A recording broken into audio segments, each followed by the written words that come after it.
Do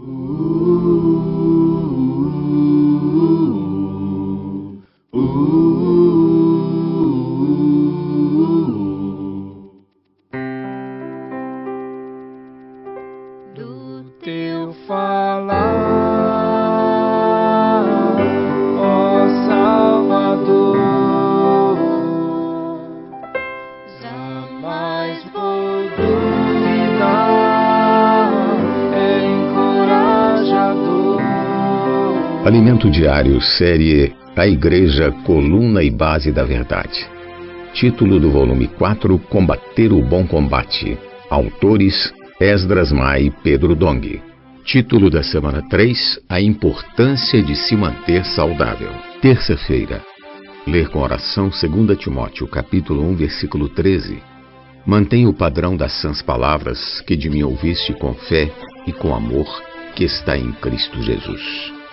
Guardar os ensinamentos ortodoxos nos mantém saudáveis. Neste tempo em que a aurora desponta, precisamos ser especialistas na volta do Senhor. Para isso não podemos ter ensinamentos diferentes, mas precisamos manter-nos saudáveis, pois externamente Deus nos tem dado intrepidez e instrumentos maravilhosos para lutarmos pelo Evangelho, mas internamente Satanás ainda pode degradar-nos, corromper-nos. Por isso não podemos abrir a guarda, não podemos retroceder, não podemos perder tudo o que Deus nos fez alcançar como igreja em Filadélfia. Durante seu primeiro aprisionamento, Paulo ficou cerca de 2 anos preso em Roma, em prisão domiciliar. Como não havia mais aquela pressão dos judeus, não houve uma definição rápida quanto a seu julgamento. Assim ele foi libertado até que houvesse algum parecer. Ao ser provisoriamente libertado, Paulo visitou várias regiões e, indo rumo à Macedônia, deixou Timóteo em Éfeso para que admoestasse certas pessoas a fim de não ensinarem outra doutrina. 1 Timóteo capítulo 1, versículo 3. A expressão não ensinem outra doutrina, citada no versículo acima, pode ser traduzida para não ensinem diferentemente. Em grego, ensinar diferentemente corresponde a uma só palavra, heterodidascaléu, ou seja, um ensinamento heterodoxo. Paulo aqui instava seu jovem cooperador Timóteo a admoestar os que ensinavam diferentemente do que ele ensinava.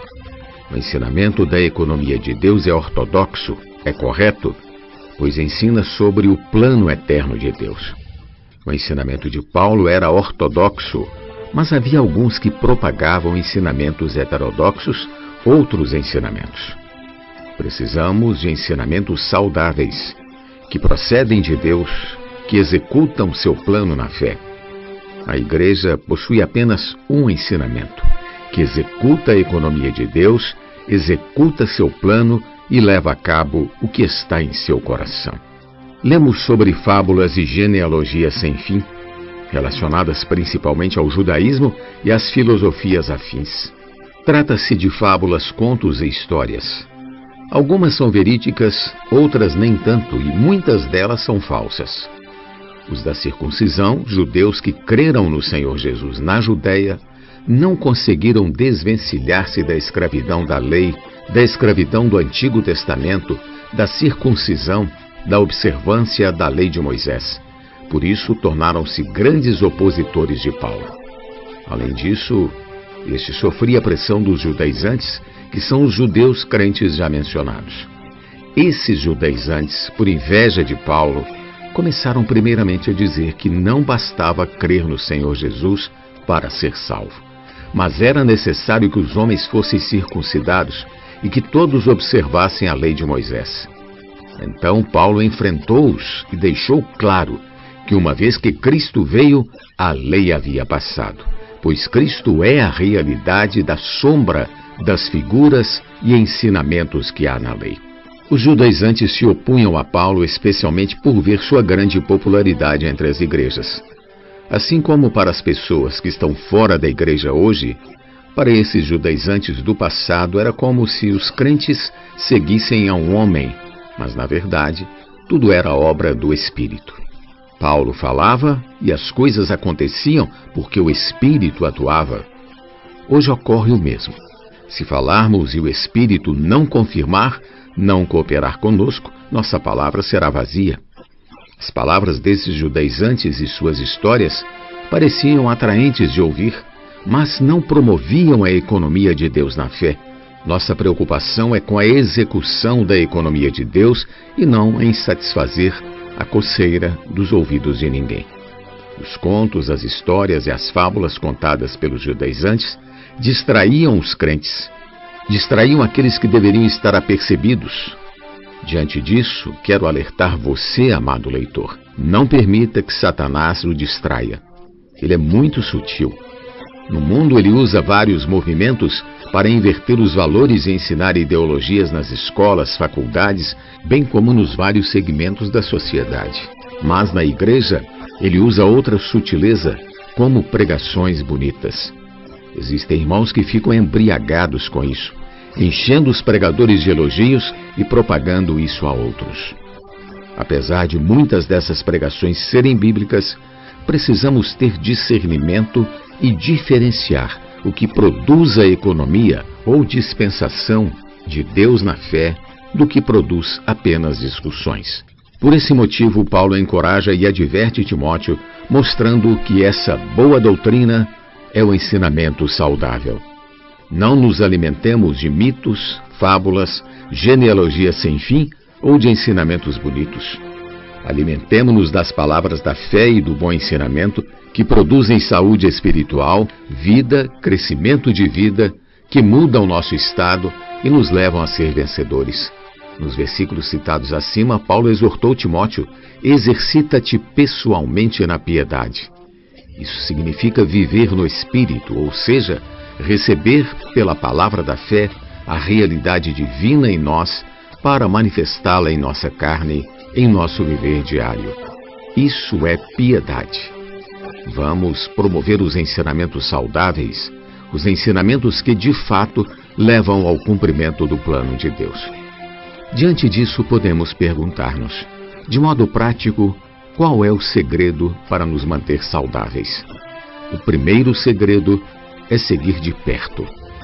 Timóteo seguia Paulo de perto. Ele não somente ouvia suas pregações e seguia de perto seu ensino, mas também observava seu procedimento e seguia seu propósito. Timóteo sabia que Paulo tinha um coração puro, por isso seguia de perto sua fé, sua longanimidade, seu amor, sua perseverança e até mesmo suas perseguições e sofrimentos. Tenhamos tal cumplicidade com quem está à nossa frente. Sejamos um. O segundo segredo está em aprender a ruminar a palavra profética.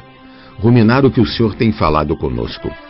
Não receba a palavra profética como um cão que come uma picanha sem mastigar. Muitas pessoas até gostam da palavra que recebem, mas depois de algum tempo não se lembram mais do que ouviram. Por isso devemos meditar, ruminar e ouvir novamente a palavra até penetrar em cada ponto. O terceiro segredo é aprender a transmitir fielmente a palavra profética que temos recebido. De modo geral, existe problema de comunicação entre nós. Após uma informação ter sido passada por 1, 2, 3 ou 4 vias de transmissão, a mensagem pode deformar-se totalmente em relação ao que foi transmitido no início. Assim, na Igreja de Deus, devemos aprender a ser fiéis e idôneos na transmissão da palavra e transmiti-la àqueles que serão fiéis e idôneos para propagá-la a outros. Amém. Pergunta de hoje: qual é a estratégia de Satanás para nos distrair dos ensinamentos saudáveis? E como podemos manter-nos saudáveis? Jesus é o nosso Senhor. Do teu falar, ó Salvador, jamais vou duvidar, é encorajador, fiel me faz andar, faz tua glória eu ver, o mal vem derrotar. Fiel me faz andar, faz tua glória eu ver, o mal vem derrotar.